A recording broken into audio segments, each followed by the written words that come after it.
আনতে হবে মন্তব্য হাসনাত আব্দুল্লাহর। বৈষম্য বিরোধী ছাত্র আন্দোলনের আহ্বায়ক হাসনাত আব্দুল্লাহ বলেছেন, আওয়ামী রাজনীতি করতে পারবে কিনা এটি এখন প্রাসঙ্গিক না। আওয়ামী লীগের ওয়ার্ড থেকে শুরু করে কেন্দ্র পর্যন্ত প্রতিটা নেতাকর্মীকে আইনের আওতায় নিয়ে আসতে হবে। মঙ্গলবার সকালে নারায়ণগঞ্জ শহীদ মিনারে এক পথসভায় তিনি এসব কথা বলেন। আজ জুলাই বিপ্লবের ঘোষণাপত্রের দাবিতে গণসংযোগ ও লিফলেট বিতরণ কর্মসূচি পালন করতে হাসনাত আব্দুল্লাহ, জাতীয় নাগরিক কমিটির মুখপাত্র সামান্তা শারমিন সহ অন্যান্য নেতৃবৃন্দ নারায়ণগঞ্জে আসেন। জানা গেছে আজ সকাল 10টায় নারায়ণগঞ্জে কেন্দ্রীয় শহীদ মিনার থেকে গণসংযোগ এবং পথসভা কার্যক্রম শুরু হয়। এরপর বেলা 11টায় আদমজী সড়ক ধরে শোভাযাত্রা করা হয় এবং সিদ্ধিরগঞ্জ চিটাগাং রোডে পথসভা ও গণসংযোগ করা হবে। সর্বশেষ সোনারগাঁও উপজেলার কাশপুরে পথসভা ও গণসংযোগের মাধ্যমে তাদের কর্মসূচি শেষ হবে। হাসনাত আব্দুল্লাহ বলেন, আওয়ামী লীগের নেতাকর্মীদের বিচার নিশ্চিত না হওয়া পর্যন্ত যারা তাদের পুনর্বাসন করার চেষ্টা করবে, আমরা ধরে নিব গত 15 বছর আওয়ামী লীগের জাহিলিয়াতের রাজনীতি করেছে, তাতে তাদের সহযোগিতা করেছে। তিনি আরো বলেন, বিগত দিনে দুর্বৃত্তায়ন, প্রতিহিংসার রাজনীতি তরুণ সমাজকে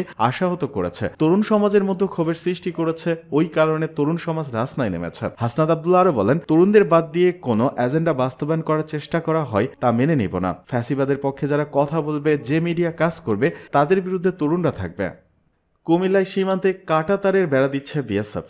কুমিল্লা সীমান্তে কাঁটাতারের বেড়া নির্মাণ করছে ভারতীয় সীমান্তরক্ষী বাহিনী বিএসএফ। জেলার আদর্শ সদর উপজেলার জগন্নাথপুর ইউনিয়নের শাহপুর ও কুমিল্লা সদর দক্ষিণ উপজেলার দক্ষিণ সূর্যনগর সীমান্তে বেড়া নির্মাণ করা হচ্ছে। গত কয়েকদিন ধরে এই কাজ জোরে সোরে চালিয়ে যাচ্ছে ভারতীয় কর্তৃপক্ষ। এই নিয়ে উভয় দেশের সীমান্তের বাসিন্দাদের মাঝে বিরাজ করছে ক্ষোভ ও আতঙ্ক।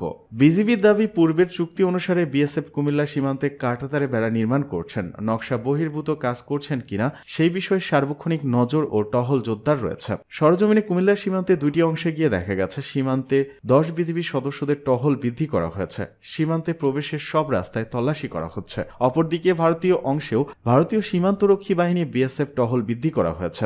শাহপুর সীমান্তে যেখানে ভারতীয়রা একটি পুকুরে রিটেইনিং ওয়াল নির্মাণ করছে, এর অদূরে দেখা যায় বিজিবির সশস্ত্র 2 সদস্যকে। কয়েকশো গজ দূরে তখন বিএসএফ এর উপস্থিতি নির্মাণ কাজ চলছিল। নাম প্রকাশের অনিচ্ছুক বিজিবি সদস্যরা বলেন, সিনিয়র কর্মকর্তারা ভারতের কাঁটাতারে বেড়া নির্মাণের বিষয়টি নিয়মিত মনিটরিং করছে। আইন লঙ্ঘন করলে প্রতিবাদ করা হবে। নিরাপত্তার স্বার্থে সীমান্তে লোকজনের চলাচল নিয়ন্ত্রণ করা হচ্ছে। নাম প্রকাশে অনিচ্ছুক শাহপুর গ্রামের একাধিক ব্যক্তির সঙ্গে কথা বলে জানা যায়, সীমান্তে বেড়া নির্মাণের পর থেকে আমরা আতঙ্কে রয়েছি। কাঁটাতারে বেড়া নির্মাণ নিয়েও ভারতীয়রা আতঙ্কে রয়েছে। অবস্থাগত কারণে সীমান্তের উভয় দেশের লোকজনের দৈনন্দিন কাজ ও চলাফেরায় ভোগান্তিতে বাড়বে আমাদের। সীমান্তের ওই পাশে আমাদের আত্মীয়রাও রয়েছে। বেড়া নির্মাণের ফলে সবাই বন্দী হয়ে গেছি। সুখে দুঃখে আর দেখা সাক্ষাৎ ও কথা বলা যাবে না।